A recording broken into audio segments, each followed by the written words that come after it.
All right, so You want me to take further? yeah, let's see. Oh, there was one slide I skipped over that I want to talk about real fast, and then you can do that. um, yeah. So I skipped because I wanted to talk about PR being used around the world. But to kind of come back to this point real quick, the single member districts allow drawing of districts, drawing the maps, deciding who's in what district in a way that kind of enforces one party or another to be in charge of that district. And proportional representation does away with that, especially if we're using these multi-member districts, because guess what? When it's only one winner, you could very easily say, like, okay, well, I want the Democrat to be the winner, or I want the Republican to be the winner, and so you tweak your districts and all to put more Democrat voters in there, or more Republican voters, or whatever, right? When there's multiple winners, and in particular, there's multiple winners that are encouraged to be more broadly representative of the community, so you're going to get more of a spectrum of opinions, right, of the people who win that election. That becomes much, much harder to actually do any kind of gerrymandering, to be able to kind of determine who's going to win, because it's not just one person, it's multiple people.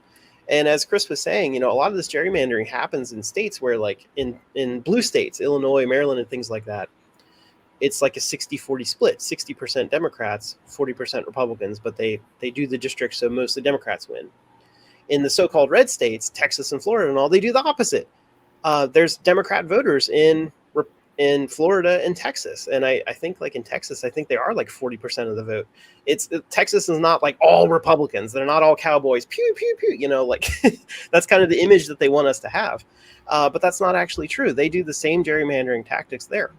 So, and they could do that when there's only one winner and there's that kind of close bar between them. But when there's multiple winners in that close bar, you're not going to be able to force a single person to win. You're going to have a spectrum. You're going to get more people elected that are going to better represent the community.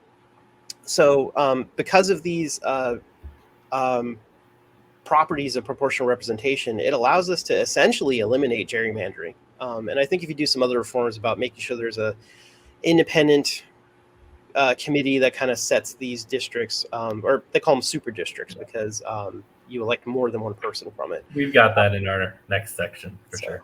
yeah, but Yeah, and I think it's important to remember too, that like on issues like gerrymandering, the Republicans and Democrats, right, the major parties, the capitalist parties, are in competition with one another.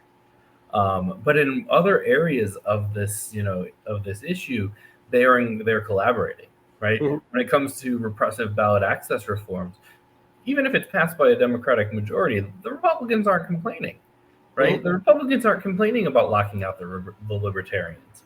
And so it's important to understand that while there are these, you know, kind of niche alcoves where they're in competition, like in gerrymandering, overall, the maintenance and the upholding of our anti democratic election system in the United States is a bipartisan affair. Hand in hand, the two parties are making sure that there is no change that threatens what we have now, because what we have now is what Mhm. created and sustains them. So despite despite the fact that this kind of stuff is, you know, especially in the media, and is really stoked as partisan, fighting. When you actually start looking across the spectrum of democracy issues, what you find is that they're often very much in tandem and working Mhm. together to make sure that they are the only choices.